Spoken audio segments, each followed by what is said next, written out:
Hi guys! For today's video, magluluto ako ng red curry beef balls. Ihanda ko ang kailangan dito.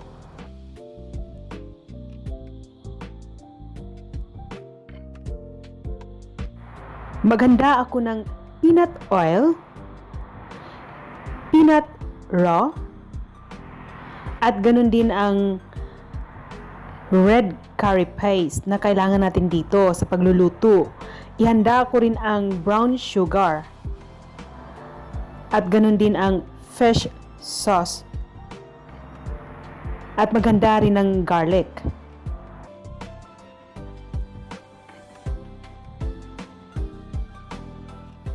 Maghanda rin ako ng basil for garnish later at ganun din ang coriander. Ihanda ko rin ang coconut milk. Maghanda rin ako ng minced beef.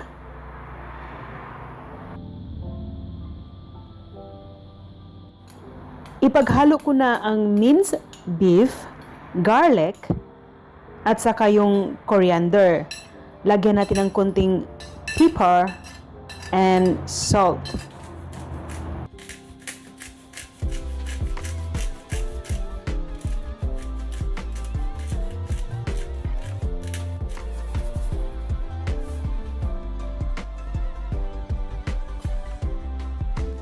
I-combine ko ang mixture.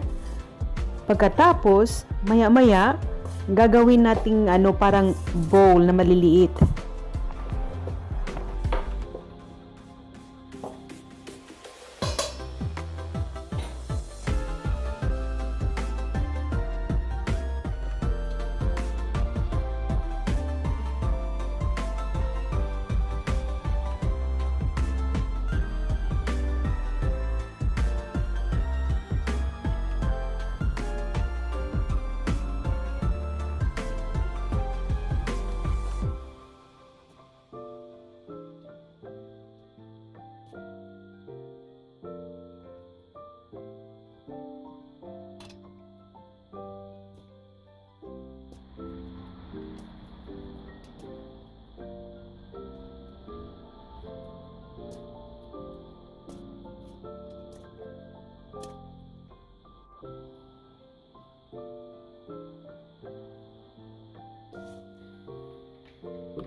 Umpisa na natin sa pagluluto. Maghanda ako ng pan at maglagay ako ng peanut oil, yung hinanda natin kanina. Dito ko lulutuin yung hinanda nating minced balls. Ayan. Lutuin natin ito, tapos mamaya lulutuin natin ito sa curry paste saka coconut milk at iba pa.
Luto na ito. So, set aside ko lang.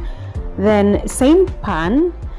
Gagamitin natin ang pan na ito, pero tatanggalin ko yung oil dyan. Ilagay ko na ngayon ang red curry paste.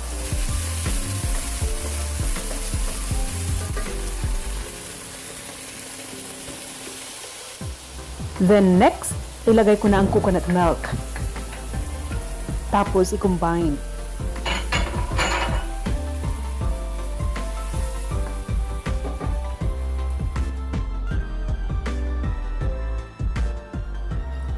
Next, ilagay ko na dito ang fish sauce. Ganon din ang brown sugar. At ilagay din natin ang peanut crush or ground. Then, ihalo or i-combine lahat ang mixture.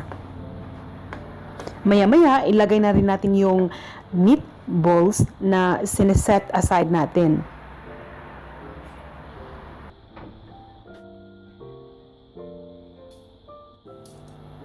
Ilagay ko na rito ang meatballs na niluto natin kanina. Tapos, maya-maya, ilagay na rin natin dito ang coriander at saka yung basil na hinanda natin kanina din. Ang i-partner pala namin dito ay rice. So, ready na yung rice.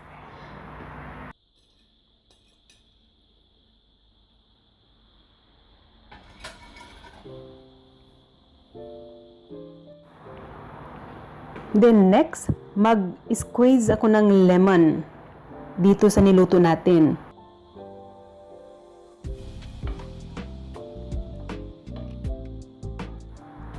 Pero pag once na na-serve na ito, ganun din, mag-squeeze din ng lemon sa bowl.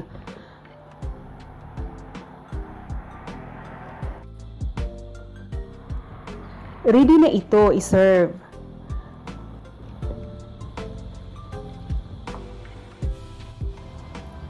I hope you do like this video.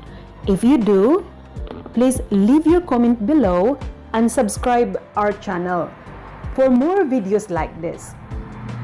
Thanks for watching. Until next time.